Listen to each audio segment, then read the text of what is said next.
இறந்து போனவங்க திருப்பி வந்தா பேய்ன்னு சொல்றோம், வர்றாங்களாங்கிறது வேற விஷயம். ஏன்னா நம்மை விட்டு ஒருவர் இறந்து விட்டால் அவளுக்கு நமக்கும் எந்த ஒரு தொடர்பும் இல்லை, நம்மை விட்டு நீக்கப்படுகிறார். மறுபடியும் வர்றதோ கொஞ்ச நாள் வரைக்கும் வர்றதோ அப்படிலாம் எதுவுமே கிடையாது. அவர் இடையில இறந்துட்டாரு, திருந்தாம இறந்துட்டாரு, கொஞ்ச வயசுல இறந்துட்டாரு, அதனால சுத்திக்கிட்டே இருப்பாரு அவர் காலம், அப்படிலாம் எதுவுமே கிடையாது.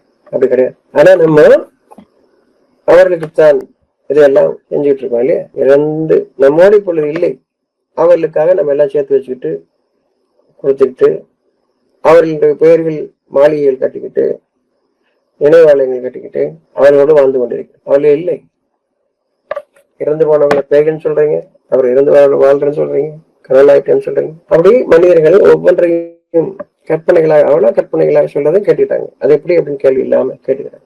ஒரு மனிதனை நல்ல மனிதராக வாழ்ந்தார், சரியா? அந்த நல்ல மனிதராக வாழ்ந்த அவரை எப்படி நீங்க பின்பற்றுவீங்க? அந்த நற்பண்பை நீங்கள் ஏற்றுக்கொண்டு நீங்கள் வாழ்வதுதான் அவர்களை நீங்க பின்பற்றுவது. அவர்கள் இறைவனை வணங்கினார்கள் அப்படின்னா என்ன அர்த்தம்? நல்ல விதமாக வாழ்ந்தாங்கன்னு அர்த்தம். அதான இறைவனை வணங்கினார்கள்னு அர்த்தம். அப்ப நீங்க அவர்களை பின்பற்றுறது என்ன அர்த்தம்?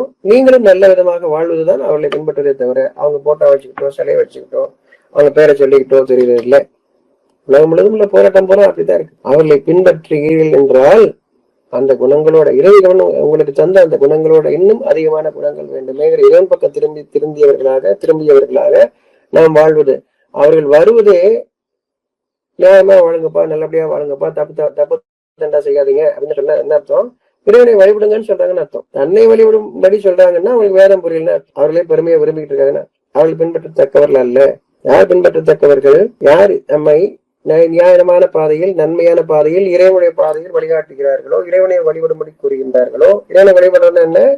நல்ல மனிதர்களாக நாம் வாழ்வது, அதான் இறைவனை வழிபடுவது. அவர்கள் தானும் அதில் நின்று, அதாவது இறைவனின் வழிபடக்கூடியவர்களாக இருந்து நல்ல காரியங்கள் செய்தனர். மனிதர்களையும் இறைவன் பக்கம் திருப்பக்கூடியவர்களாக, தன் பக்கம் அல்ல இறைவன் பக்கம் திருப்பக்கூடியவர்களாக அவள் இருந்து அவர்கள் நீங்குகிறார்கள். இறைவன் என்றென்றும் ஒவ்வொருவரும் இறைவனை வழிபடக்கூடியவர்களாக இப்படித்தான் நம்ம பின்பற்றணும்.